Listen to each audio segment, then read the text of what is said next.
고등 과정을 시작하면 생기는 일은 이제 요거는 이제 아이들에 따라서 경우의 수들이 여러 가지 있죠.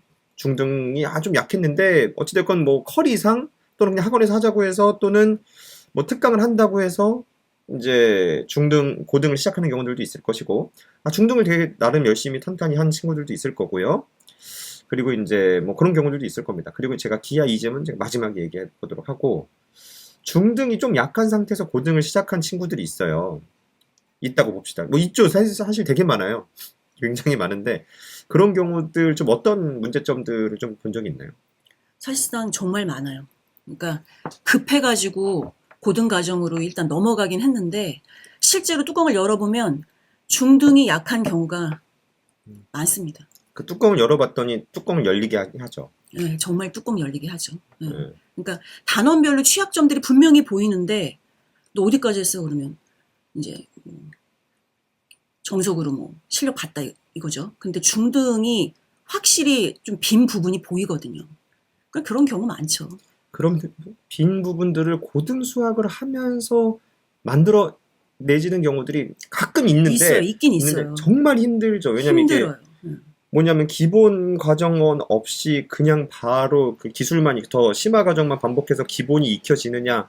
사실 기본 익히고 왔으면 쉬운 건데 기본에 대한 트레이닝 없이 고등 과정 넘어간 경우들은 정말 이게 턱턱턱 걸립니다. 그리고 뭐 이게 이제 총체적으로 문제가 좀 많이 발생하잖아요. 뭐 좀 할 얘기 좀 많지 않아요?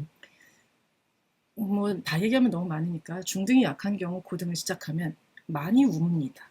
울어요. 선생님이 아니면 학생이. 아이들이 실제 많이 웁니다. 음. 네, 너무 안 풀리고 너무 어려우니까 결국엔 웁니다. 이게 뭐 그런 경우가 있어요. 뭐냐면 어머니들이 좀 준비가 덜 됐지만 그래도 정석 한 바퀴 굴러보면 어찌됐건 뭐 조금이라도 알아듣는 게 있을 거고 한 바퀴 또 하면 되지 않을까요? 근데 저는 이런 느낌? 아이도 사람인데 그 어떤 자존감이든 뭐든 사람을 지탱하는 데 있어서는 여러 가지가 이제 종합적으로 사용되잖아요. 그냥 우리가 뭐 맨날 밥만 먹고 그냥 이렇게 가만히 앉아 있으라고 하면 뭐 인생이 사라지나요? 근데 뭔가 재미도 있고 뭔가 성취감도 있고 해야 되는데 실제 중등이 약한 상태에서 고등 가보면 자기 손으로 풀리는 문제들이 많지 않기 때문에 아이들이 끊임없이 자존감이 계속 바닥나 안 되고 풀려다가 안 되고 그냥 선생님 필기 적고 그냥 이러면서 오히려 이런 느낌 뇌를 사용하지 않아요 실제로도. 그러니까 자기가 이렇게 응용해서 꺼내는 과정이 아니고 그냥 내용을 이렇게 필기해오기나 하고 그냥 그런 건가 보다 하기 때문에 내용 머리도 많이 안 쓰고 자존감이 많이 바닥나는 거 많이 볼 수가 있습니다. 그래서 여기서 이제 더 큰 문제는 이거예요. 만약에 기본 정석을 한번 그렇게 해서 했어요. 성적 당연히 안 났겠죠. 중등이 약했으니까. 그 상태에서 제일 큰 문제는 뭔지 알아요? 그 다음 레벨. 더 큰 문제. 실력 정석으로 넘어갑니다. 커리로. 아이고, 그러면 큰일 났다. 기본 정석에서 아주 조금씩이라도 알아들었던 부분은 실력 정석에서 전혀 사용할 수 있는 영역이 아직 안 된단 말이에요. 그래서 이 기간이 뭐 짧게는 뭐 한 8개월, 9개월, 길게는 보통 1년은 최소 본단 말이에요. 기본 정석, 실력 정석까지 볼 때. 그럼 1년 동안 아이가 완전히 진짜 수학에 자기 손으로 해결할 수 있는 부분도 없이 완전 이제 자존감 다 바닥 나고 힘든 상태가 되죠. 그래서 정말 고등 가기 전에는 탄탄하게 하고 가야 된다. 정도. 그럼 이번에 탄탄하게 했으면 음. 무조건 좋은 건가요? 탄탄하게 했다 하더라도 긍정적인 부분도 있을 거고 긍정적인 부분 뭐 있죠? 당연히 그냥 쭉쭉 잘 받아 먹고 자기 거 되고 해서 고등 수학에 대해 확장된 여러 가지를 쫙 받아 먹는 거고. 근데 이 탄탄함이 그냥 그 각각의 단원별로 하나하나가 탄탄한 건지 아니면 고등을 가기 전에 좀 그 단원 간에 저희 초반에 얘기 드린 연계성 있잖아요. 그 연계성 잡는 연습까지 해가면서 탄탄하게 했는지 그거에 대한 구분은 좀 있어야 될 것 같아요. 그러니까 예를 들어서 2차 방정식 했을 때 2차 방정식 풀 수 있고 그 다음에 함수 했을 때 함수를 풀 수 있는데 이렇게 섞여 나왔을 때는 뭐 정신을 못 차린다든가. 그건 훈련의 문제거든요. 네. 그 경험의 문제고 훈련의 문제거든요. 간혹 개념만 탄탄해. 개념만 개념은 다 문제를 알아. 던져줬어. 못 풀어. 허다합니다. 개념은 또 이렇게 잘 알고 있는 개념이라도 알고 있으면 그나마 다행이긴 그나마 한데 다행이긴 그럼요. 한데 영역- 뭐 개념만 알아서 뭐 하겠어. 문제를 풀어내야 되는데. 근데 이제 수학적인 응용력이라는 건 전 애들한테 그렇게 얘기해요. 뭐냐면 개념 누구나 개념은 똑같이 처음에 배울 수 있습니다. 근데 하지만 문제 풀 때 응용이 다른데 그거는 그 아이의 삶의 경험이나 여러 가지들이 반영이 된 걸 수도 있어요. 뭐냐면 수학적인 학습이라는 건 기본적으로 문제에서 이거 딱 보자마자 이렇게 푸는 거라고 티가 났으면 누구나 다 풀 수 있는데 뭐가 문제겠어요? 그러면 결국은 문제를 딱 봤을 때 막막해. 가끔 저 기하 수업 때, 자, 이제 문제 풀어봐 했을 때 한 3분 주죠? 좀 잘한 친구나 자신감 있는 친구는 또는 현재 못하더라도 막 이렇게 뭘 하고 있어. 가끔 엉뚱한 선도 그어보고 막 하고 있어요. 그럼 뭐라도 하면 엉뚱한 선 그어보면 저는 또 약간 당황하긴 하는데 그래도 그게 나. 근데 그럼요. 다른 친구는 이런 친구 있어. 3분 동안 이렇게 그냥 그걸 보고 있어. 좀 잔소리합니다. 너 그럼 사과 먹고 싶으면 사과 3분 동안 쳐다보고 있을래? 계속 쳐다보면 사과 떨어지니? 무슨 잔소리 모음집 이런 거 해야 돼요. 뭐라도 해야 문제의 답이 당연히 구해지지 않느냐. 그래서 이거 표시하고 뭐라도 해보려고 하고 자기가 시도하는 과정 속에서 찾다가 답에 가까운 것들을 보고 그 정답을 구해내는 거. 실패할 때도 있고 성공할 때도 있겠지만 그 성공의 경험이 조금씩 쌓이면서 아, 이런 경우 이렇게 해결하는 거구나. 그런 네트워크들이 연결이 돼야 되는데 아이들이 수학 실력이 약한 친구들, 그런 친구들은 대부분 그냥 이러고 있습니다. 그래서 그걸 계속해서 해내게끔 하는 게 굉장히 학습의 중요한 부분이에요. 그 연결해내게 하는 거. 자, 그런 정도 생각이 드네요. 탄탄하게 했어도 연계성이나 그런 것까지 좀 보고 안전하게 하는 게 좋다. 네. 이게 이제 살짝 안전하지 않으면 확실하게 이제 아이들한테 큰 시간과 뭐 그런 것들을 낭비하게 되잖아요. 또 저희가 항상 그렇잖아요. 학습에서 좀 천천히 가더라도 아이가 이제 제대로 개념이 잡힌 경우와 아이가 좀 하는 것 같아서 빨리 갔을 때 오개념이 생긴 경우에 오개념을 다시 돌아와서 잡으면 최종적으로는 시간이 더 오래 걸리거든요. 훨씬 더 많은 일단 노력이 필요하고. 저희 큰일 났습니다. 시- 1시간 안에 모든 브리핑이 끝나려고 했는데 아직 학습 전략에 본격적으로 못 갔어. 자, 그럼 마지막 좀 스피드하게 이게 고등과정 시작하면서 생기는 일 중에 하나가 기하를 잊어요. 이게 뭐냐면 고등과정이 기하를 간간히 문제 응용되고 이렇게 사용되는 부분들이 있고 그런데 본격적으로 대부분 대수적인 해결을 위주로 트레이닝하면서 가다 보니까 만약에 고등과정이 1년이라면 수학 상학, 즉 공통수학 1, 2가 1년 정도 동안 공부하게 된다면 1년 동안 가끔 결국은 기하를 안 하는 경우들이 꽤 있습니다. 그럼 기하를 안 하게 되면 정말 1년 동안 기하가 완전 포맷 돼버리듯이 돼버린 아이들이 있습니다. 그래서 이 아이들이 이제 이게 원래 선행이 조금 천천히 가는 시기에 때는 중등, 중3까지 기하했고 중3 말 정도의 수학 상하에서 고등 넘어갔으면 기하에 대한 감이 조금 떨어지더라도 적당한 고등 수학의 응용 정도를 할 수 있을 정도까지 남아 있는단 말이에요. 그런데 이 아이들이 이제 대치동도 그렇고 이제 전체적으로 선행이 빠르다 보니까 이 아이들은 아직 고등 수학을 함에 있어서도 중학교 2학년이나 3학년에 본격적인 기하를 하지 않은 상태예요.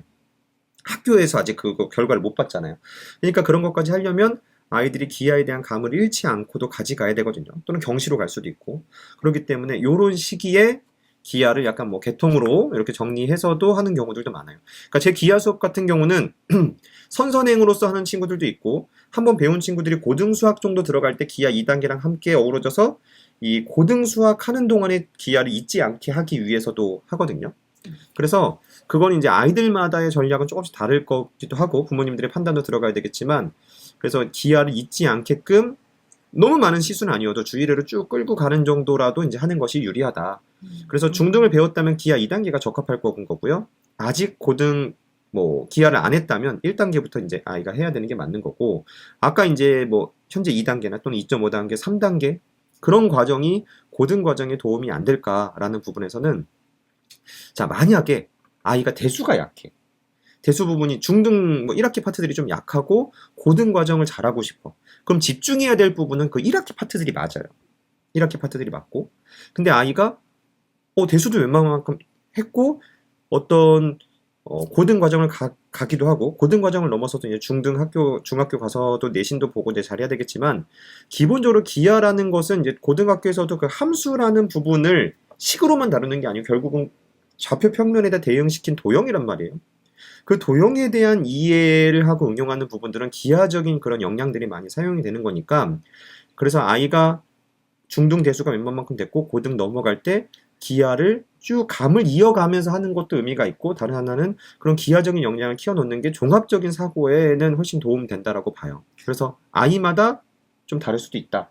또 이제 한 가지 더 말씀을 드리면 이게 중등이 대수 파트에서는 증명하는 연습을 아이들이 만날 일이 없어요. 근데 고등에서는 대놓고 증명을 요구하거든요. 그러면 뭔가 이제 주어진 조건을 가지고서 내가 원하는 결론을 얻어내는 이제 소위 저희가 그 증명 과정으로 얘기하는 걸 기하의 조금 높은 단계에서 미리 연습을 해본 아이들은 고등에서 대수 가지고 증명을 할 때도 조금 더 받아들이는 게 좀 괜찮아요.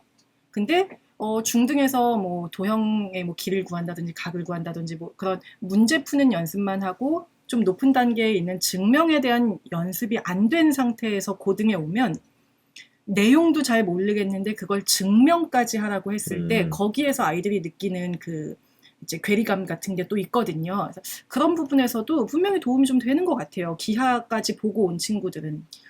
그리고 이제 지금 채팅에 이제 기하 3단계에 관련된 뭐 문의 주신 분들이 있는데 오늘 기본적인 내용이 대수에 좀 집중하는 부분이기 때문에 요런 거는 하나하나 조금 약간 상담이 필요한 부분들이 있어요. 아이마다. 그런 부분은 어머님이 채팅에다가 간단하게 이제 학생 뭐 이름이랑 연락처 남겨주시면 저희가 이따가 연락을 또 따로 드리도록 할 거예요. 그래서 오늘은 좀 대수 쪽 위주로 좀 얘기를 드릴 부분이기 때문에 그런 질문은 이따가 또 시간이 다 되면 후반에는 제가 다 과정이 끝나면 그땐 잠깐 또 답은 드리긴 하겠습니다.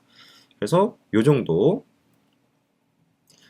그리고 이제 조합 같은 경우는 고등 연계성으로 좀 얘기해 볼 만한 부분이 있긴 하겠네요. 고등 과정에서도 지금 그 조합 부분, 네, 확통, 경우의 수, 확통 부분들이 예전보다 좀 중요해진 거잖아요.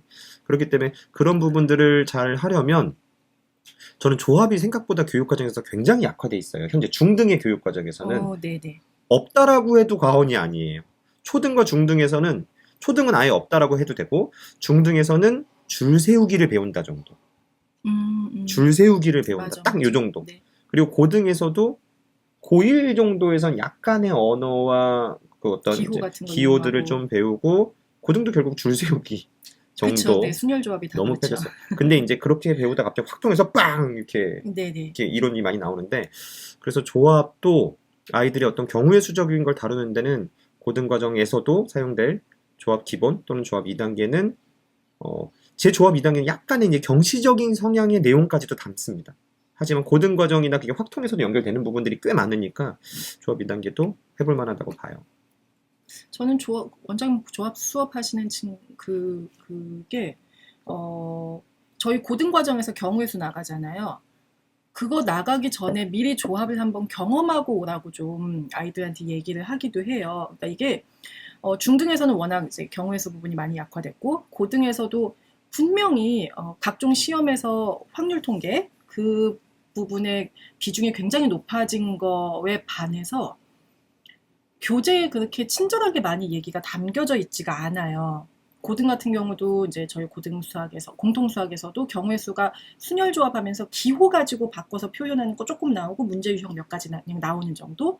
그러다가 이제 선택 과목 확통이 이제 우리 친구들은 수능에서도 들어가잖아요. 선택 과목 확통에서 갑자기 이제 뭐 중복 조합이니 중복 순열이니 막 그런 얘기들이 막 쏟아져 나오면 아이들이 기호도 어색한데 그 의미도 좀 헷갈리고 내가 그동안 줄 세우기 했던 거랑 어떻게 구분되는지도 잘 모르겠는데 그건 그냥 뭐 한 회차 두 회차 만에 훅 끝나버려야 돼서 그래서 아이들한테 이왕이면 너희가 시간 여유가 있으면 고등 과정에 있는 경우의 수 순열 조합을 시작하기 전에 원장님 조합 수업 들을 수 있으면 꼭 듣고 와라고 저는 아이들한테 얘기를 좀 해주는 편이에요. 도움이 많이 되거든요.